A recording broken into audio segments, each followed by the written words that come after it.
നമസ്കാരം. ഡയറക്ടർ ജീൻ പോൾ ലാലിൻ്റെ നടികർ. ആദ്യം പടത്തിൻ്റെ പ്ലോട്ടിലേക്ക് വരാം. ഒരു യുവ സൂപ്പർ സ്റ്റാറിൻ്റെ കഥയാണ് പടം പറഞ്ഞു വയ്ക്കുന്നത്. കഴിഞ്ഞ 4-5 പടങ്ങളെല്ലാം ഫെയിലായിരിക്കുന്ന, അത്യാവശ്യം അഹങ്കാരമുള്ള, ലക്ഷറി കാറുകളൊക്കെ ഇഷ്ടപ്പെടുന്ന ഒരു യുവ നടൻ. അദ്ദേഹത്തിന് നല്ല അഹങ്കാരമുണ്ട്. അപ്പോൾ മറ്റുള്ളവരോട് പെരുമാറ്റ രീതിയൊക്കെ വളരെ മോശമാണ്. തൻ്റെ ആക്ടിങ്ങിൽ മാറ്റം വരുത്തണമെന്നോ ഒന്നും അദ്ദേഹം ആഗ്രഹിക്കുന്നില്ല. മദ്യപിച്ച് ഒരു കുത്തഴിഞ്ഞ ജീവിതം നയിക്കുന്ന ഒരു യുവനടൻ. അപ്പോൾ അദ്ദേഹത്തിൻ്റെ ജീവിതത്തിൽ വരുന്ന ഉയർച്ച താഴ്ചകളിലൂടെയാണ് പടം മുന്നോട്ട് പോകുന്നത്. ഫസ്റ്റ് ഹാഫ് അടിപൊളിയായിരുന്നു. പെർഫോമൻസിലേക്ക് വരികയാണെന്നുണ്ടെങ്കിൽ ടോവിനോ തോമസിൻ്റെ നല്ല പ്രകടനമാണ്. പുള്ളിക്കാരൻ ഒറ്റയ്ക്ക് തന്നെ പടം ഷോൾഡർ ചെയ്ത് കൊണ്ടുപോകുന്നുണ്ട്. ആദ്യ പകുതി നല്ല കോമഡികളുണ്ട്. ചില കോമഡികൾ വർക്കാവുന്നുണ്ട്, ചില കോമഡികൾ വർക്കാവുന്നില്ല.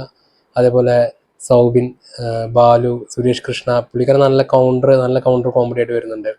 പിന്നെ അതുപോലെ ചന്തു, സലീം കുമാറിൻ്റെ മകൻ ചന്തു, പുള്ളിക്കാരന് വരുന്ന സീനുകൾ നല്ല കോമഡിയുള്ള സീനുകളായിരുന്നു.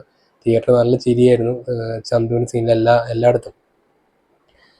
പക്ഷേ സെക്കൻഡ് ഹാഫിലേക്ക് വരുമ്പോൾ പടം ഭയങ്കര പ്രഡിക്റ്റബിൾ ആയിരുന്നു. പ്രഡിക്റ്റബിൾ എന്ന് പറഞ്ഞാൽ നമുക്കറിയാം, ഒരു കുത്തഴിഞ്ഞ് ജീവിതം നയിക്കുന്ന ഒരു യുവ നടന് പിന്നെ ബോധം വരുന്നതും അദ്ദേഹത്തിന് തിരിച്ചറിവുണ്ടാകുന്നതും അദ്ദേഹത്തിൻ്റെ ആക്ടിങ് സ്റ്റൈൽ മാറ്റുന്നതൊക്കെയാണ് സെക്കൻഡ് ഹാഫ് വരുന്നത്.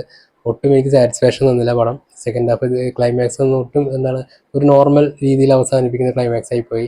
ആ ക്ലൈമാക്സ് രീതിയിൽ പടത്തിൽ അഭിനയിക്കുന്ന കുറച്ച് സീനുകളുണ്ട്, അനൂപ് മേനോൻ, ടോവിനോ തോമസ് ഒക്കെ.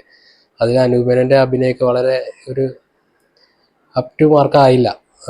ഒട്ടും സാറ്റിസ്ഫൈ ആകാത്ത രീതിയിലായിരുന്നു ആ ഭാഗമൊക്കെ ശരിക്കും വന്നത്.